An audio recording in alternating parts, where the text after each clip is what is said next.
so to get started, we want to frame off a 9x9 area. So let's start here in the corner.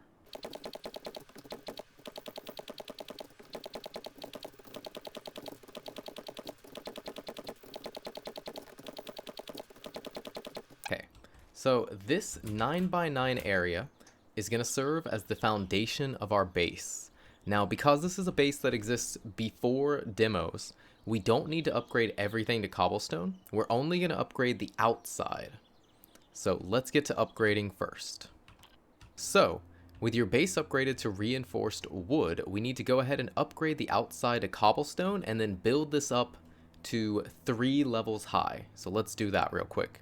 So, with the donut of your foundation finished, we just need to do this 2 more times so that we go 3 levels high. So let's flash forward to when that is done and take a look from there. Alright, so with your base built 3 high, you need to pick a front. So I'm going to say that this part is our front here. And that means our entrance is going to be on the rear side. So let's go ahead and put ladders here. And we can actually make this jump even without parkour. We have no points into parkour. Right, 0 points. All you have to do is jump up and catch the ladder and pull your way up. The zombies will never jump to try to get this, so that's not going to be an issue in the future. With the foundation built, we next need to start building the kill hallway. To build the kill hallway, come to the front of your base. We're going to put down a block here because this is where the zombies are going to stand, in the dead center here. Right? So 1, 2, 3, 4 on the 5th block here. So this is where zombies are, which means that this will be the block blocking them. And we need to go ahead and keep them locked into that spot. So let's build everywhere except for here, where the zombies are going to be trying to get into our base. Right? Makes sense so far. We also want to go ahead and leave space for the electronics in the future. So let's place a block here so they don't try to break through the side and come to us this way once this is upgraded to steel in the future. We're going to leave a spot here for the electrical fence because the electrical fence needs to be able to run a straight line to the kill box where the zombies are going to be standing, and that's going to save you a lot of damage, which means that we need to then have our walls here. So, since electrical fences are 2 blocks long, we're going to place them on this block so it pokes out here and shocks the zombies. And let's do this on the other side as well. Just makes a nice little L, right? Little L's on the side and backwards L's. From here, all of this is going to need to be cobblestone because this is the part that the zombies are going to be attacking. Now, we need to leave space for the zombies to be able to stand here. So we need to go a 2nd level up to create the hallway, and the 3rd level up is going to be our roof. So let's just build everything up 2 more. And of course, leaving a window here so we can actually attack the zombies. And let's upgrade all this. Okay, so we built the basic window where our zombies are going to be standing over here. Now we just need to start building our roof and our stairs. So because you're mostly going to be building this at night, I would suggest starting with the stairs so the zombies can actually come and visit you and you can attack them from the safety of your base while you work. That's one of the magic parts of this base, is that you can begin building it on night 1 or 2. It does not take that many resources, especially if you spec into strength. Giving yourselves minor 69er and mother load will especially lower the cost of all this wood, because you will need a couple of thousand. We'll go over the costs of everything at the end of the video. But first, let's go ahead and get our stairs built, and then we'll work on the kill tunnel. So basic stairs going 3 up. Let's go ahead and get these to cobblestone as well. Alright, with your stairs upgraded to cobblestone, you need to begin creating the actual kill tunnel. That way zombies won't pile up on top of you or on top of each other and then fall into your base from the other side. So to build the kill tunnel, we just want to build walls and a roof around the entire staircase, and we can upgrade as we go.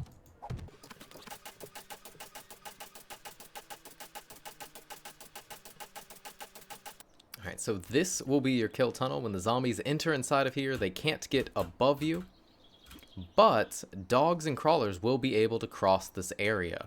So you're going to want to go into your shapes menu, click on the wood plate, and then go to advanced rotation and put that on your ceiling.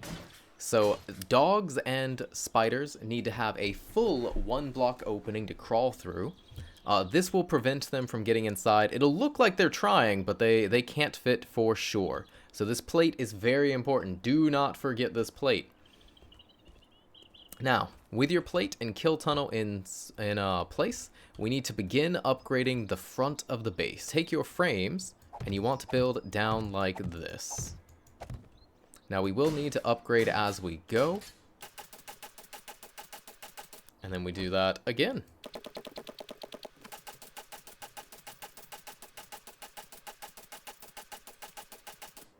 And we do the same thing on the other side. Now, with your front in place, we want to make sure that the zombies don't get stuck in these corners and just decide to start beating on this, because if they feel they can't get to you, they'll get stuck in rage mode. So we want to smooth this out. So again, we're going to go into our frames. This time we're going to click the wood frame block, and with advanced rotation still enabled, we want to turn until we find this orientation, like a ramp.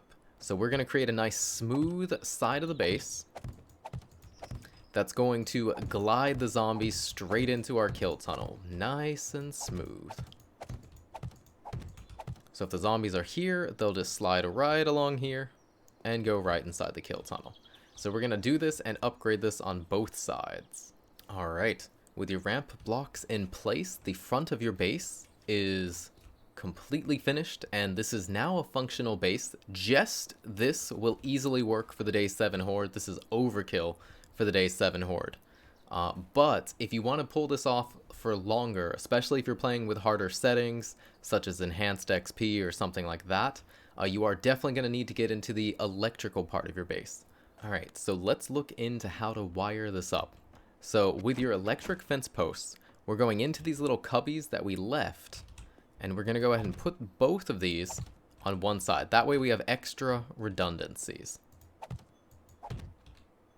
So we need to connect from the top one over to the other top one, and from the bottom one to the other bottom one.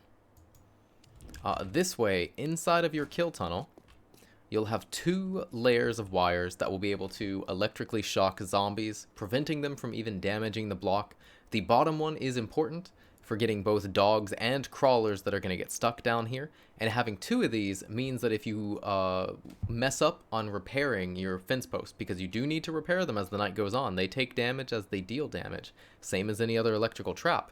But if you forget, only one of them will break and the other one will still be functioning. You'll have time to get over there, repair them, and they won't be doing any damage to your blocks. Now to run these, of course, you are going to need some kind of generator or battery bank. I tend to place that near the back of my base. It needs to have an engine inside of it, fueled up, and when you turn it on, go ahead and connect this to your electric fence posts.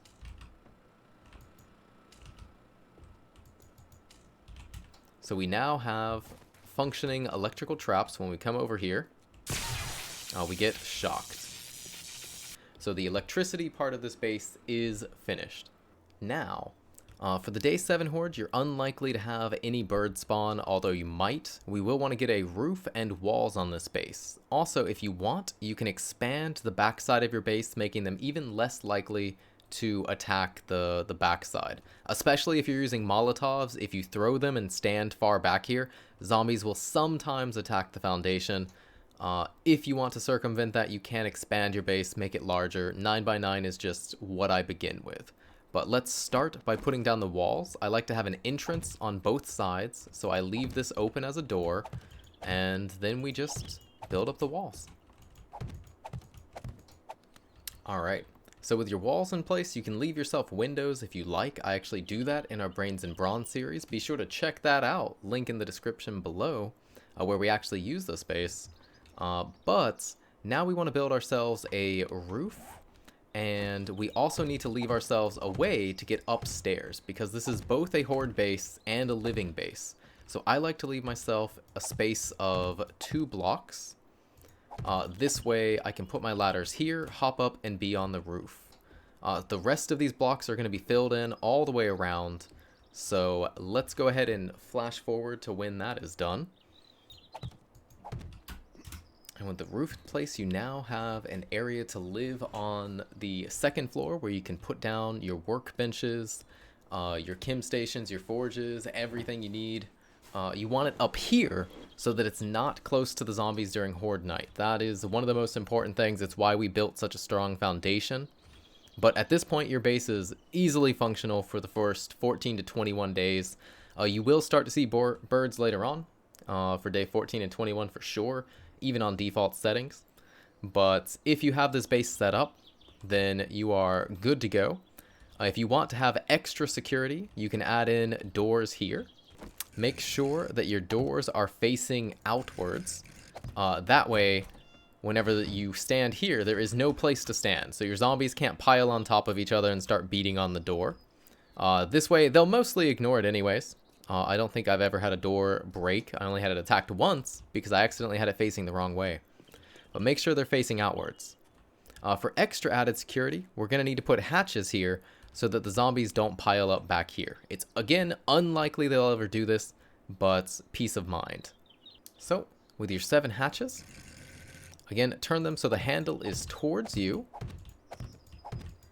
And during Horde Night, just pop them straight up. You can go ahead and do the same on the top row if you don't want any birds sneaking up on you. That is a possibility and something you should definitely do for later hordes. You're not going to need it for day 7. But going forwards, you just need to get your 7 hatches. And then, same as we did with the blocks up on the front of the base, you want to go to advanced rotation so that they have the handle close to you and are on the roof block. This way, when you close them down, you have a perfectly functioning wall. And then whenever it's not Horde Night, you can open these up, have a nice clean area to leap from. You know, jump off, get on your motorcycle, and go to your trader, whatever you're trying to do. This way you have a nice open base, and you don't have to, worry about always going to the same entrance. I tend to leave these doors open as well. That way if I come back from the trader, I can hop up here. If you don't have parkour, you'll need to have a little ladder there too, though. But yeah, this is our base. Let's go ahead and run it against the Horde and show you guys how it works. Alright, so we're going to bring on the day 14 Horde with the base that we just built. I've given myself some basic supplies, a couple of bombs that we would have gotten from Trader Quest Tier 1, a couple of Blunder Boys, a little bit of a hammer that we found, doesn't matter the rank, level 2 pistol, maybe we found it in the toilet, although that would have been level 1. Tiny bit of ammo for this, and then a random level 4 club. As far as the stats we gave ourselves, we went for the exact same strength int build. We have nothing invested in damage at all. You know, none of these skills are going to help us tonight. They just helped us build the base and get here because we don't need to work that hard. The base is going to carry us. And here's our first guess.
I believe that's it for the Horde.